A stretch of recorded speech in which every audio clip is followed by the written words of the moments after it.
looking for the answer of this solution.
Sir, ये potential drop करने calculate करने के लिए क्या करना था?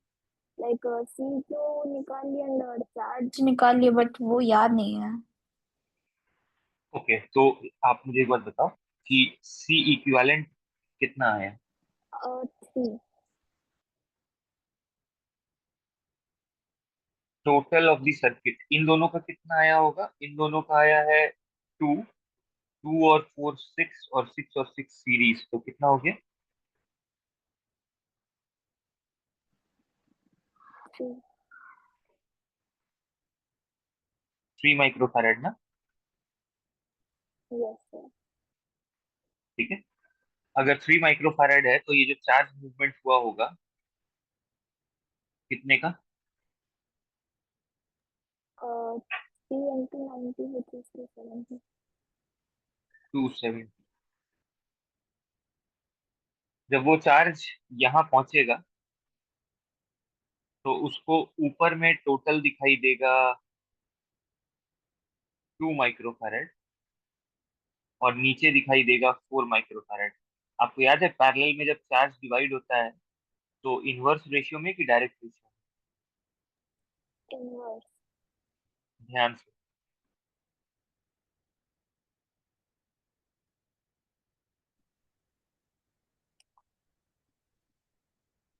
यहाँ पे अगर आप ध्यान देंगे तो ऐसा सोचते हैं, एक काम करते हैं, इसको ऐसा सोचते हैं कि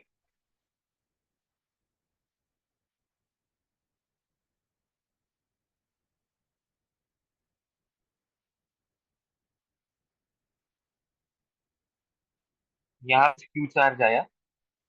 मुझे ये बताओ कि इन दोनों कैपेसिटर के अक्रॉस पोटेंशियल ड्रॉप डिफरेंट होगा कि सेम होगा? सेम होगा। सेम होगा। Let's call that as B. तो अगर मैं बोलूँ कि यहाँ पे Q1 चार्ज किया और यहाँ पे Q2 चार्ज किया, तो शायद आप Q1 को बोल पाएंगे C1 into V, और Q2 को बोल पाएंगे C2 into V। इसका मतलब है अगर मैं Q1/Q2 का रेशियो लूंगा तो वो C1/C2 आएगा।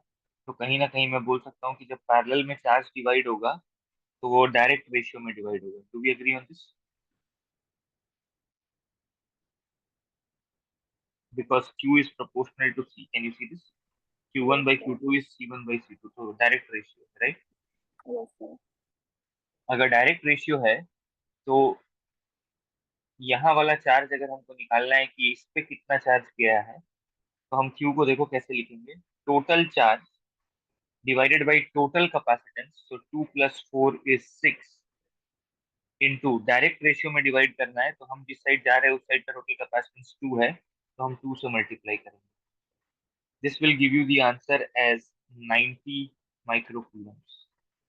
इसका मतलब है कि जो 3 माइक्रोफैराड कैपेसिटर है उसके ऊपर 90 माइक्रोकूलम्स का चार्ज आया है। इसका मतलब है उसके अक्रॉस जो पोटेंशियल आएगा वो होगा 90 divided by 3, which is 30 volts. एक बार चेक कर लीजिए।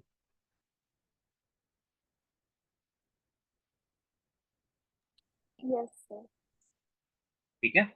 तो अब से हमें एक चीज याद रखना है कि इन पैरेलल कनेक्शन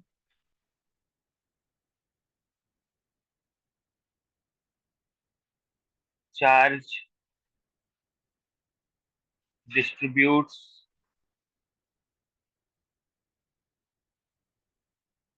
और charge distribution is directly proportional to capacitance. Distribution is directly proportional to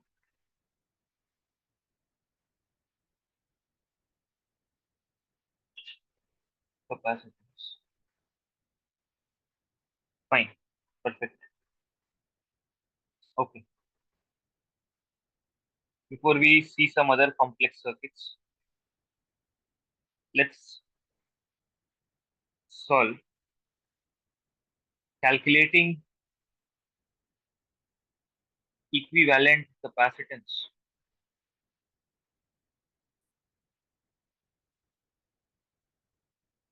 Calculating equivalent capacitance. First method is node naming and rearrangement. Node naming and rearrangement.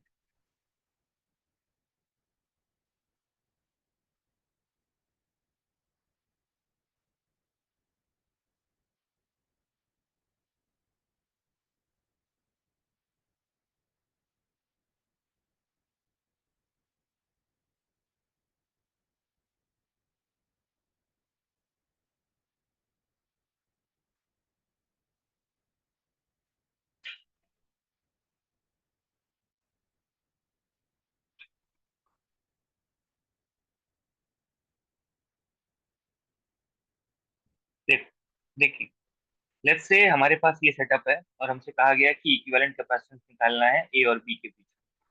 तो जब तक हम स्ट्रेट वायर पे move करते रहते हैं तब तक मेरे नोड का नेम चेंज नहीं होता है। तो अगर ये ए है तो अगर मैं स्ट्रेट वायर के थ्रू मूव करके यहाँ तक पहुंच गया तो ये भी ए होगा। लेकिन जब मैं यहाँ मूव करूंगा और कैपेसिटेंस को क्रॉस करूंगा तो मेरे को नोड का नाम चेंज करना पड़ेगा। तो अगर बीच में बैटरी आ गया या कैपेसिटर आ गया तो जब मैं उसको क्रॉस कर जाऊंगा तो मुझे नोड का नाम चेंज करना पड़ेगा। लेकिन जब तक मैं एक वायर पे मूव करता रहूंगा तब तक मुझे नोड का नेम चेंज करने का जरूरत नहीं। लॉजिक क्लियर है इसे? Yes sir. ठीक है। यहाँ का नोड जो है बी है, जब तक मैं स्ट्रेट वायर पे मूव करूंगा मुझे उसको चेंज करने का जरूरत नहीं है। तो जब मैं यहाँ भी पहुंचूंगा तो मैं इसको बी बोलूंगा। मेरे सारे नोड्स नेम हो चुके हैं। तो ए है और बी है। C1 जो है वो ए और बी के बीच में लगा हुआ है, तो लगा देते हैं। C2 जो है वो भी बी और ए के बीच में लगा हुआ है। C3 जो है वो भी ए और बी के बीच में लगा हुआ है।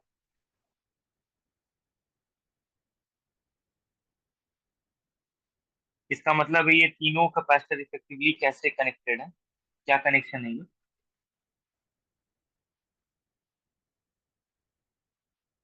How are they connected, series और पैरेलल? पैरेलल। पैरेलल, तो इसका इक्विवेलेंट कैपेसिटेंस मैं बोल सकता हूँ।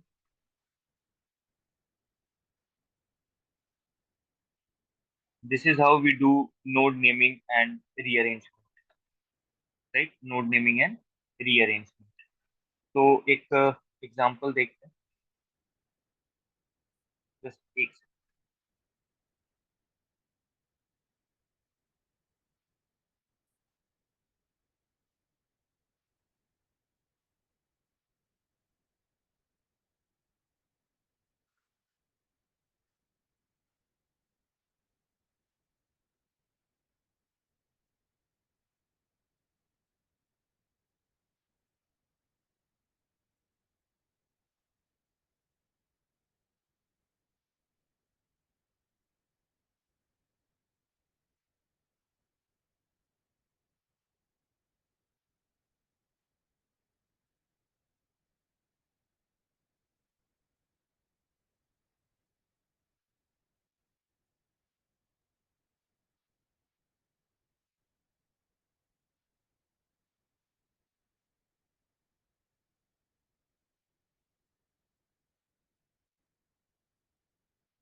I'm looking for the value of equivalent capacitance between A and B.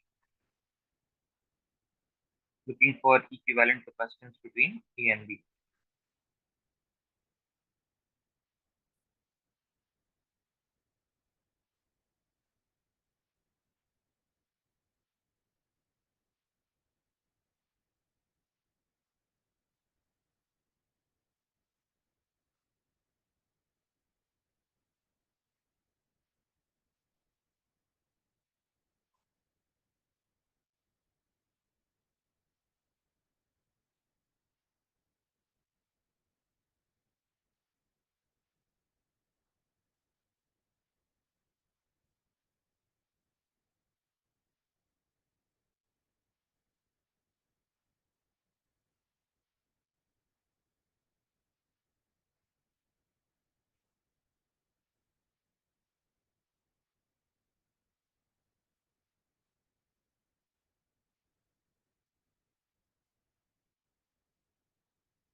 Sir answer 1.3 है क्या? 1.3। Let's check quickly. तो मैं क्या करता हूँ, नोट्स को नेम करता हूँ। तो शायद ये भी ए होगा, ये ए होगा, ये बी है, ये भी बी है, ये बी है, ये कोई और नोड होगा, क्योंकि मैं इधर से भी आऊंगा तो चेंज होगा, इधर से भी आऊंगा तो चेंज होगा, इधर से भी आऊंगा तो चेंज होगा। तो मेरे पास टोटल 3 नोड्स हैं, ए, सी एंड बी। ए और सी के बीच में एक 2 माइक्रोफैराड लगा हुआ है।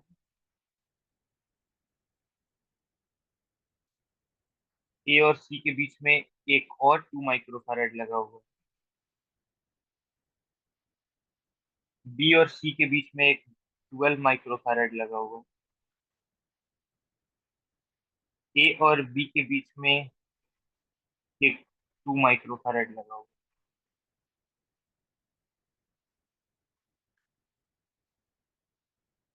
2 और 2 कैसे कनेक्टेड है ईशा, ये दोनों? पैरेलल। तो इनका रिजल्टेंट कितना हो जाएगा, बता दीजिए। 4। 4। ये 4 और ये 12 कैसे कनेक्टेड है? सीरीज। सीरीज। तो रिजल्टेंट कितना हो जाएगा, बता दीजिए। 3। और ये 3 और 2 कैसे कनेक्टेड है? पैरेलल। कितना हो जाएगा? 5। That's the answer we were looking for. Logic clear है?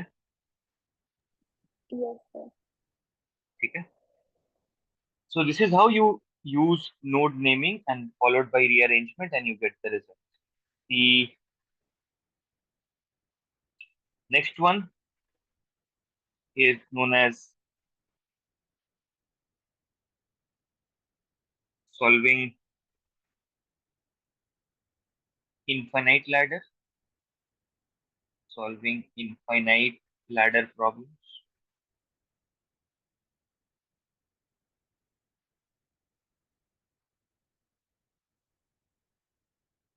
solving infinite ladder problems. देखते हैं।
अब मान लो हमारे पास एक इनफाइनाइट लैडर है इस तरह से, और हमें ए और बी के बीच में इक्विवेलेंट कैपेसिटेंस निकालना है। तो मैं बस एक बात बोल रहा हूँ कि अगर मैं यहाँ से सब कुछ हटा के एक सिंगल कैपेसिटर के टर्म्स में लिखना चाहता हूँ और उसको अगर सी ए बी बुलाता हूँ, तो अगर मैं इसके बाद का सब कुछ भी हटा दूं और एक सिंगल कैपेसिटर से रिप्लेस करना चाहूँ, तो यहाँ से देखने पे सर्किट और यहाँ से देखने पे सर्किट अलग दिखेगा कि एक जैसा दिखेगा? एक जैसे दिखेगा। इसका मतलब है मैं इस पूरे को भी रिप्लेस करके सी ए बी से रिप्लेस कर सकता हूँ। तो मैं इस पूरे के जगह एक सिंगल कैपेसिटेंस रख सकता हूँ सी ए बी का, और इस पूरे के जगह भी एक सिंगल कैपेसिटेंस रख सकता हूँ सी ए बी का। तो मैं इसको थोड़ा सा रीअरेंज कर रहा हूँ।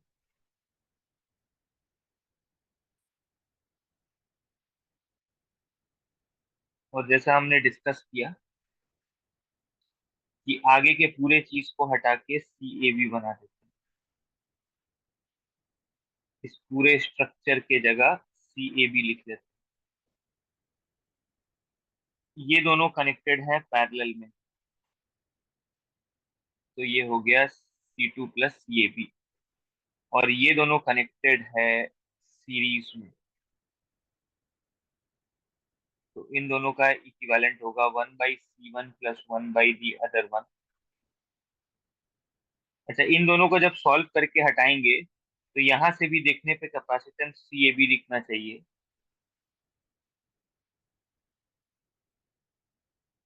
तो मैं ये कह रहा हूँ, एक बार देखो तो इसमें कोई दिक्कत है?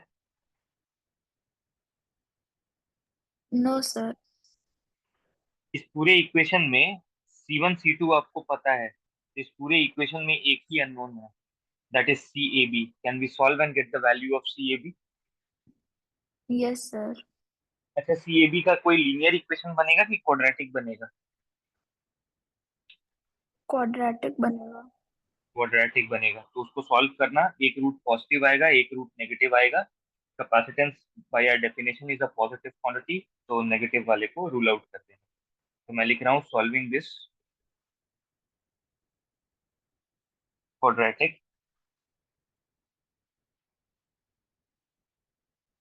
we can get the value of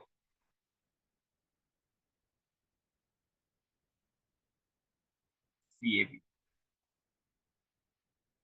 इसका एक वेरिएशन देखते हैं।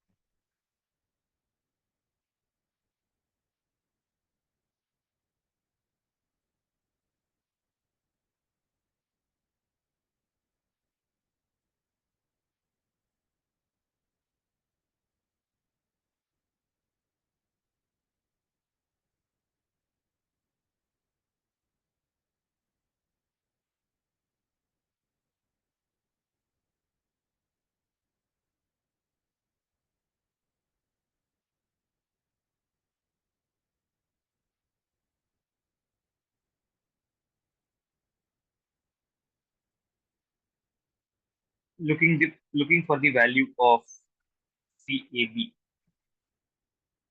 or you can say find equivalent capacitance between A and B।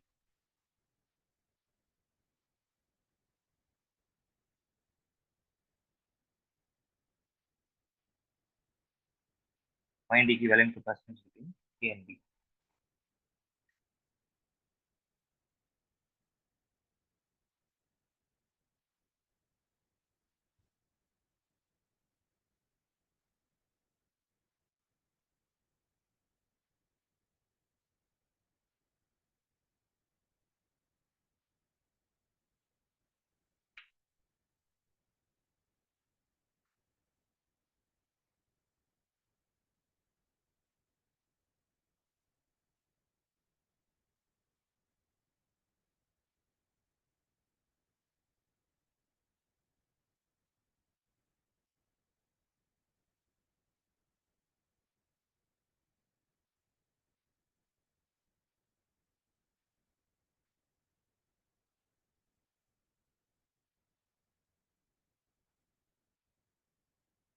Sir इसमें तो ये इंक्रीज करते जा रहे तो फिर तो ये इन्फिनिट हर एक का वैल्यू डिफरेंट होगा ना। वैल्यू तो डिफरेंट होगा, क्या हम ऐसा सोच सकते हैं? क्या, ध्यान देना एक बार, इस लॉजिक को सुनना। जब हम यहाँ से देखेंगे और अगर हम इक्विवेलेंट कैपेसिटेंस को CAB बुलाएंगे, तो यहाँ से जब हम देखेंगे, तो क्या हमको लग रहा है कि अभी भी मेरे पास पहले जैसा ही एक लैडर है, बस सारा कैपेसिटेंस हमने डबल कर दिया है? ये सॉल्व। Yes sir. अगर मैंने सारा कैपेसिटेंस डबल कर दिया है, तो मेरा इक्विवेलेंट रेजिस्टेंस पहले जितना होगा कि वो भी डबल हो जाएगा? डबल हो जाएगा। इसका मतलब है कि इस टाइम ये वाला चीज CAB से नहीं रिप्लेस होगा, बल्कि 2 टाइम्स ऑफ CAB से रिप्लेस होगा। कह सकते हैं कि? Yes sir. अब एक बार ट्राई कर सकते हैं सॉल्व करने का।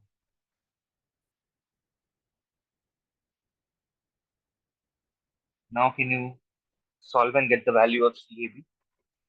Yes sir. लॉजिक में अगर दिक्कत होगा तो बताना।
सर आंसर इसका C/√2 है क्या? Perfect. The answer is C/√2। तो अपन जो इक्विवेलेंट बनाएंगे एक बार क्विकली समझ लेते हैं।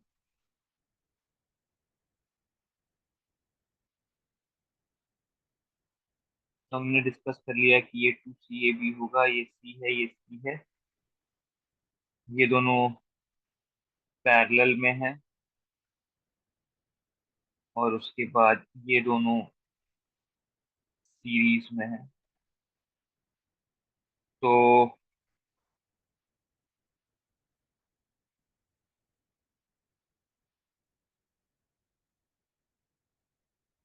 यहाँ से देखने पे ये पूरा रिजल्टेंट CAB, तो इसको सॉल्व करोगे क्वाड्रेटिक, एक रूट इसका जो आंसर पॉसिबल है पॉजिटिव वाला वो C/√2 आ जाएगा। Perfect. Okay, the next method is Wheatstone bridge. Wheatstone bridge.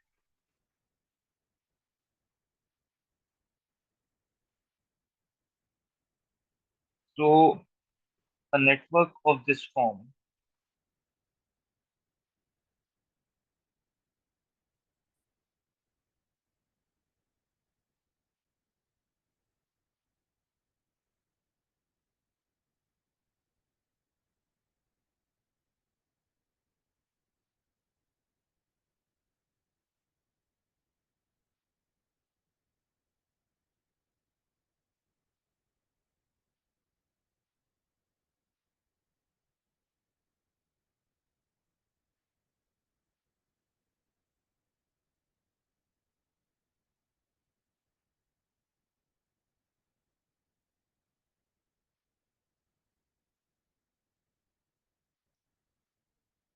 any network of this form is known as a Wheatstone bridge, but we study a special case of this which is known as balanced Wheatstone. For balanced Wheatstone, for balanced Wheatstone, C1/C2 is equal to C3/C4। और अगर Wheatstone balanced हो गया तो VP और VQ का potential same हो जाएगा। अगर VP और VQ का पोटेंशियल सेम हो गया, इसका मतलब है C5 के थ्रू पोटेंशियल डिफरेंस कितना? C5 कैपेसिटर के अक्रॉस पोटेंशियल डिफरेंस। 0। अगर C5 के अक्रॉस पोटेंशियल डिफरेंस जीरो, इसका मतलब है कि हम उस कैपेसिटर को सर्किट से हटा भी दे तो कोई फर्क नहीं पड़ेगा। तो in that case the circuit simplifies to,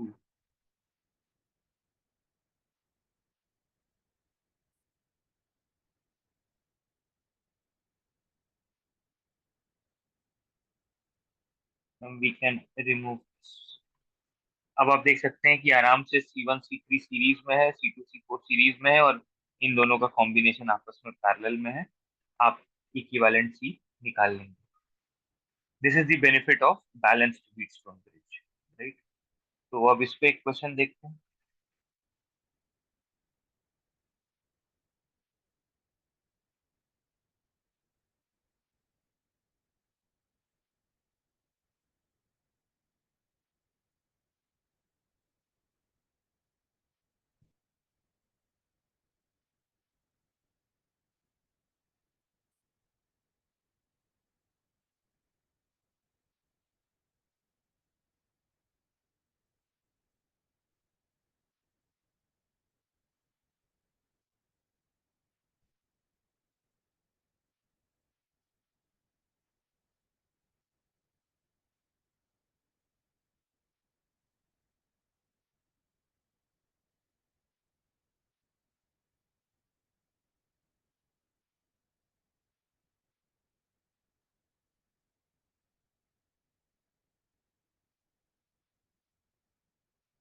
Looking for equivalent capacitance between A and B।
Sir मेरा आंसर तो 3 से आ जा रहा बस।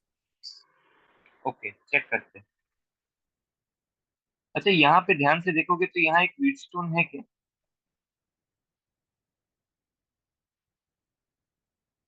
इसको रीअरेंज अगर किया जाए यस सर। तो वहाँ, यहाँ, एक्चुअली यहाँ एक व्हीटस्टोन है, क्योंकि ये तो ए टू बी में डायरेक्टली कनेक्टेड है ना, तो इसको तो हम बाद में भी निकाल लेंगे। पहले अभी इसको भूल जाते हैं, इसको देखते हैं। इसको नेक्स्ट पेज में लेके चलते हैं।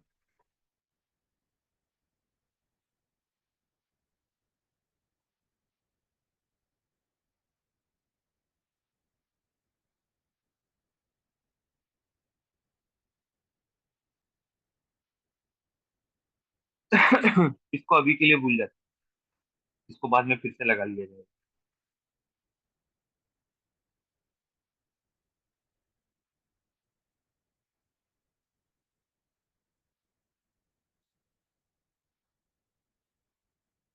तो ये एक व्हीटस्टोन है क्या, देखिए।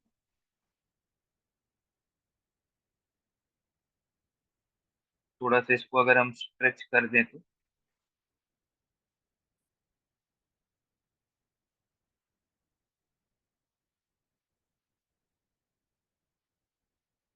या फिर रीअरेंज करके बना ही देते हैं वापस। ये ए, ये ए, ये कुछ सी, ये बी, तो ये भी बी, तो ये बी, और इधर एक डी। तो हमारे पास ए है, बी है, सी है, और डी है। ए से डी में एक सी लगा हुआ है, ए से सी में एक सी लगा हुआ है, सी से बी में एक सी लगा हुआ है, डी से बी में एक सी लगा हुआ है, सी से डी में एक सी लगा हुआ है, और एक ए से बी में लगा हुआ है। टोटल इतने ही 6 कैपेसिटर्स हैं, एक बार देख लीजिए। क्लियर है?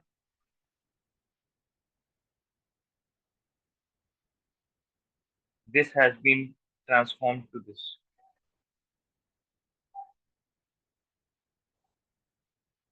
ये क्या है इसे? What is this? वो Wheatstone bridge. To be more specific, balanced है कि नहीं है? यस सर, बैलेंस्ड है। तो ये एक बैलेंस्ड व्हीट स्टोन। अगर ये एक बैलेंस्ड व्हीट स्टोन है तो मैं इस कैपेसिटर को हटा सकता हूँ,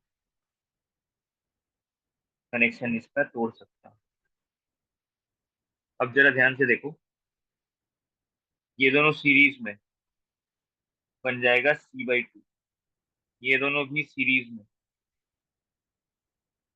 बन जाएगा C/2। और ये C/2, C/2 और C, ये तीनों पैरेलल में। तो इक्विवेलेंट जो होगा वो होगा C/2, C/2 और C पैरेलल में, तो इक्विवेलेंट जो होगा वो होगा 2C।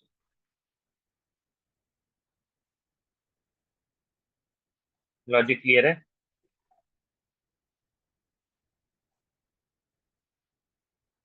कोई यस दिक्कत? सर। No sir. ओके, एक और ट्राई कर लेते हैं।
I'm looking for the equivalent capacitance between A and B.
Sir इसमें व्हीटस्टोन तो नहीं है।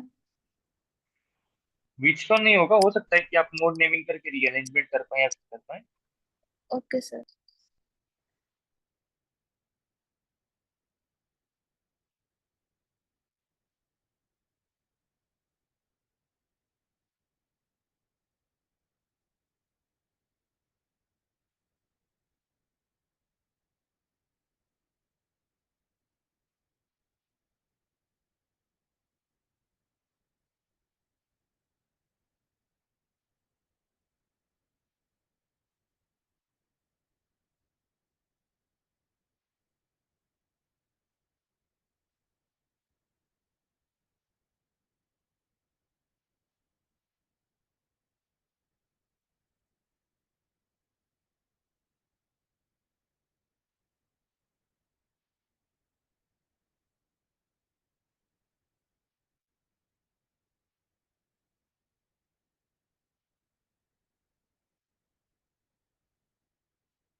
सर मेरा आंसर 720/83 आ रहा। 720/83, एक बार चेक करते हैं। Okay, so this node is a, this node is B. Let's call this as C. So this is also C. Let's call this as D. So this is also D. Now I have four nodes, A and B, and then I have C and I have a D.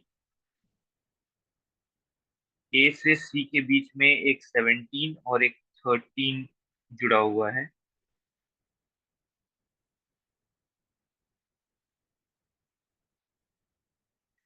उसी तरह से C से D के बीच में एक 5 जुड़ा हुआ है। डी से बी में एक माइक्रोफैराड, एक माइक्रोफैराड, यानी 2 माइक्रोफैराड।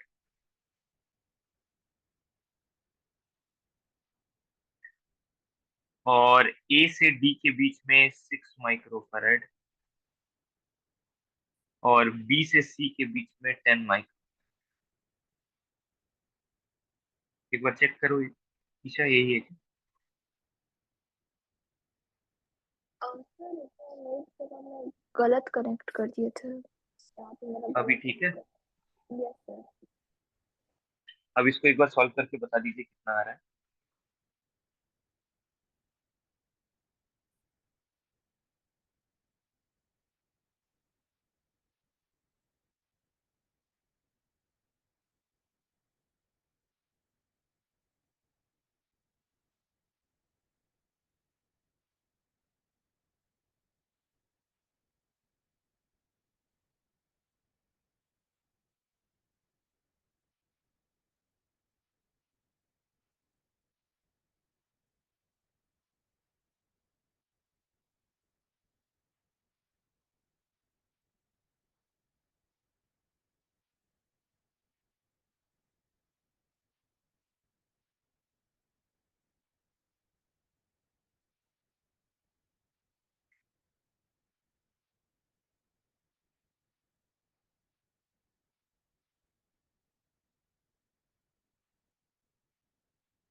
कर्सर इसमें मिडिल में जो 5 वाला वो प्रॉब्लम कर रहा है।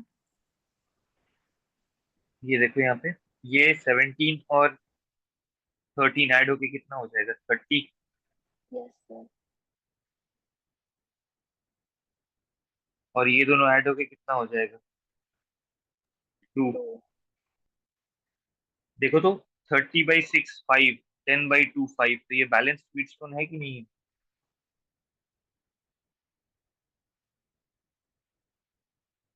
यस सर, सर तो फिर वो जो 5 वाला है उसको रखना होगा कि उसको हटा सकते हैं? हटा सकते हैं। हटा दीजिए। अब चेक करके बताइए कितना आ रहा है।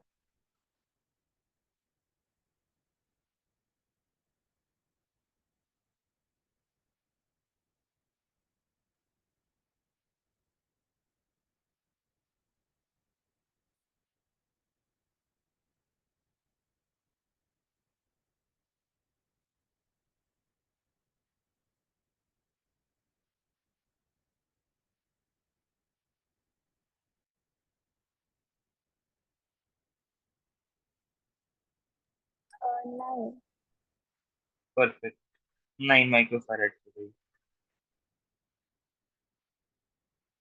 लॉजिक क्लियर है?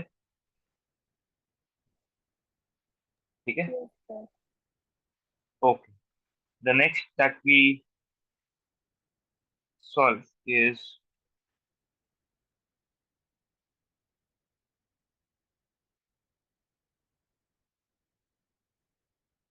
Mirror symmetry.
ओके,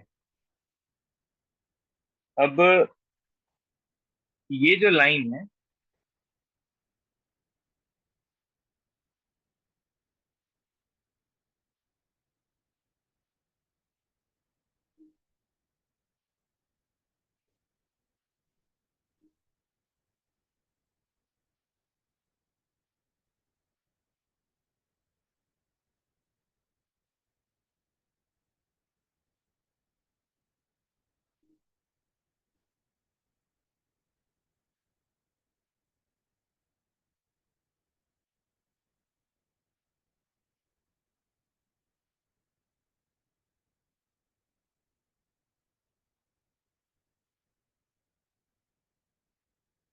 ये है मिरर सिमेट्री दिशा। ये लाइन है मिरर सिमेट्री।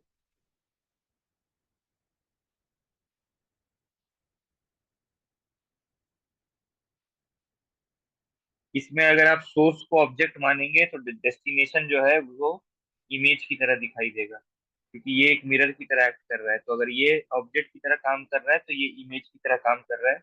हर एक ऑब्जेक्ट के लिए एक कॉरस्पॉन्डिंग इमेज है। यहाँ भी एक होगा, सॉरी, हर एक ऑब्जेक्ट के लिए एक इमेज दिखाई देगा आपको। दिख रहा है क्या? Yes sir. ठीक है। अब इस मिरर सिमेट्री लाइन की खासियत ये होती है, this mirror symmetry line is equipotential.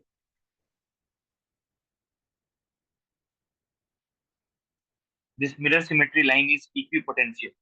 और इसकी एक और खासियत होती है कि लेट से एक को हम सोर्स मान रहे हैं जहां से चार्ज आएगा, और एक को हम डेस्टिनेशन मान रहे हैं।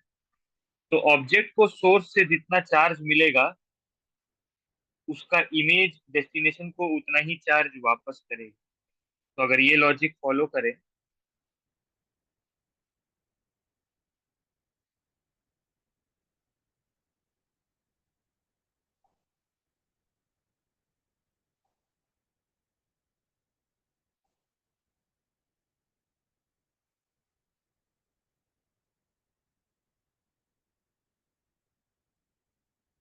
एक बार चेक करिए तो, ये ऑब्जेक्ट को अगर सोर्स से Q3 मिल रहा है तो इसका इमेज डेस्टिनेशन को Q3 रिटर्न कर रहा है। इसको Q2 मिल रहा है तो ये Q2 रिटर्न कर रहा है। इसको Q6 मिल रहा है तो Q6 रिटर्न, Q7 तो Q7 रिटर्न। ठीक चल रहा है? Yes sir. अब देखिए इसका क्या इम्पैक्ट होगा, समझिएगा इसको।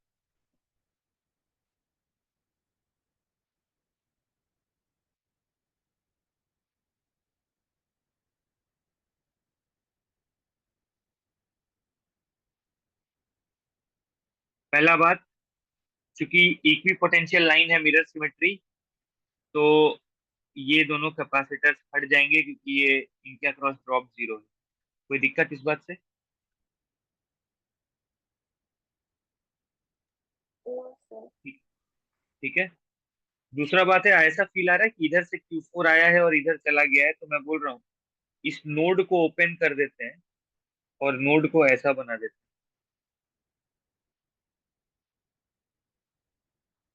एक बार चेक करो, Q6 आ रहा है, Q6 इधर चला गया, Q4 आ रहा है, Q4 इधर चला गया, Q3 आया, Q3 इधर चला गया। मैंने कोई भी चार्ज डिस्ट्रीब्यूशन को चेंज नहीं किया है। तो क्या मैं यहाँ पे जो सब ज्वाइंट थे उनको इस तरह से ओपन कर सकता हूँ कि? Yes sir. अब ध्यान से देखो, आपका सर्किट सॉल्व हो गया है। दो चीजें सीरीज में, ये दोनों सीरीज में आपस में पैरेलल, ये तीनों सीरीज में। एक ब्रांच जैसा सॉल्व हुआ वैसे ही नीचे वाला ब्रांच भी सॉल्व हो जाएगा, और ये सारी चीजें आपस में एक दूसरे के साथ पैरेलल। अब सॉल्व हो सकता है। ठीक है। तो मिरर सिमेट्री मिलने से आपको दो फायदा हुआ। पहला फायदा ये है कि इक्वी पोटेंशियल लाइन पे जितने कैपेसिटर थे उनके अक्रॉस पोटेंशियल डिफरेंस जीरो हो गया, चार्ज स्टोर जीरो हो गया, तो हमने उनको सर्किट से हटा दिया। और दूसरी बात यह है कि ऑब्जेक्ट को जितना सोर्स से चार्ज मिलेगा, उसका इमेज उतना ही चार्ज डेस्टिनेशन की तरफ भेजना शुरू कर देगा। इसको यूज करके मैंने देखा कि यहाँ Q4 आ रहा है, यहाँ Q4 जा रहा है। तो रादर देन कि मैं यहाँ पे सबको ज्वाइन रखूं, मैं इसको डायरेक्टली कनेक्ट कर देता हूँ, सिमिलरली नीचे वाले को डायरेक्टली कनेक्ट कर देता हूँ।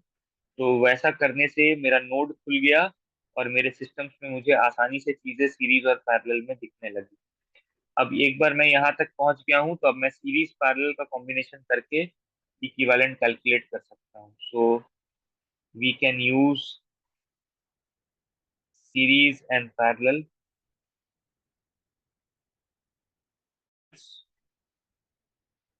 And calculate C equivalent. Fine. Yes sir. ठीक है।